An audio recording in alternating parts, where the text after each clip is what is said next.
welcome to Newsclick. Recent debates in India have focused on the Nuclear Liability Bill, which addresses the issue of liabilities in nuclear installations after a possible Bhopal-type disaster. However, it's surely as important, if not more so, to look at safety measures in nuclear installations to eliminate or minimize the possibility of such accidents. To discuss the issue of nuclear safety, we have with us today Dr. A. Gopalkrishnan, formerly head of the Atomic Energy Regulatory Board, or AERB, a well-known international expert on nuclear safety, who has also chaired the International Drafting Committee for the IAEA Nuclear Safety Convention in 1994. Dr. Gopalkrishnan, welcome to Newsclick. Thank you for having me. Let me start by asking you, the AERB as a regulatory body is also part of the Atomic Energy Commission. To what extent does this hamper the ability of the AERB to act as an independent, tough regulatory body? Because like in other such avenues of potential conflicts of interest, it may well be that the AERB is often accused of covering up nuclear accidents rather than thoroughly investigating them and then setting up precautionary measures. As you know, Raghu, in the early days, our nuclear program started somewhere in 1954 with the Apsara reactor being built, and then came to the next larger reactor, the Cyrus reactor, which was 40 megawatts thermal. In all those times, the program was more or less research and development, which had not gone out of the Trombay complex. And as it increased, basically the pressure for independent regulation came from the workers, from the unions and others, because they felt that their workers their health is not being taken care of properly by the Department of Atomic Energy, and they wanted oversight by someone else. So this pressure led to the formation of the Atomic Energy Regulatory Board. But even then, the head of the Department of Atomic Energy and the top people were not at all willing to give any such independence. So just to convince the workers and other people and give a public appearance, they formed this. But they formed it just merely by a gazette notification, right, as a part of the Department of Atomic Energy. So it has no statutory... So it had no statutory separate thing. If world over, all regulatory agencies are separately, they have an act and they have a set of people and facilities, everything independent of it. But we could also, looking at the practical side, this was not possible in the initial days because we didn't have that much of nuclear expertise to spread around, sure, to put some in regulation, some in development. So I think that's how it started. But now when we have 19 reactors and we are going in for very large reactors, for 40,000 megawatt over 10 years, etc., is being talked about. It is mind-boggling that we can still operate with this kind of a structure. It could be extremely dangerous.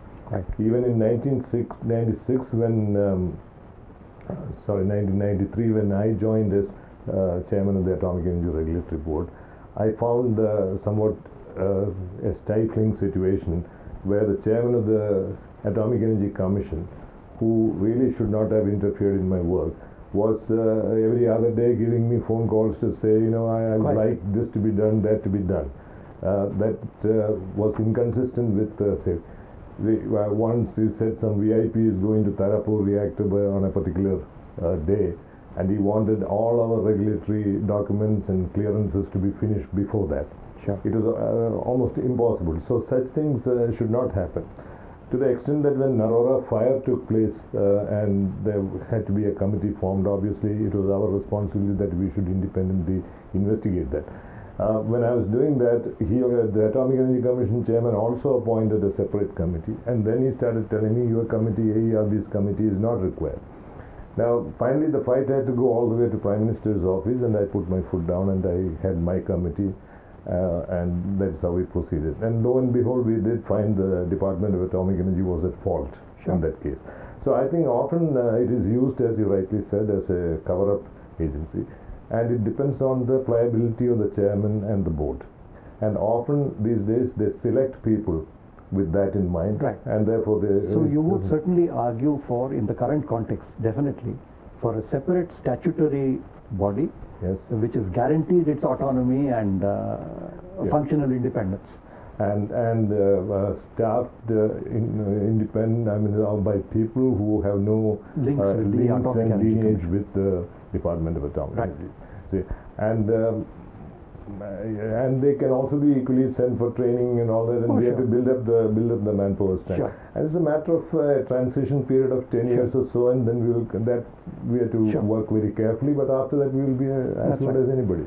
Part of the early history of atomic energy installations in this country, of the Department of Atomic Energy, was also the fact that because it was a priority sector program, it was kept outside of public scrutiny.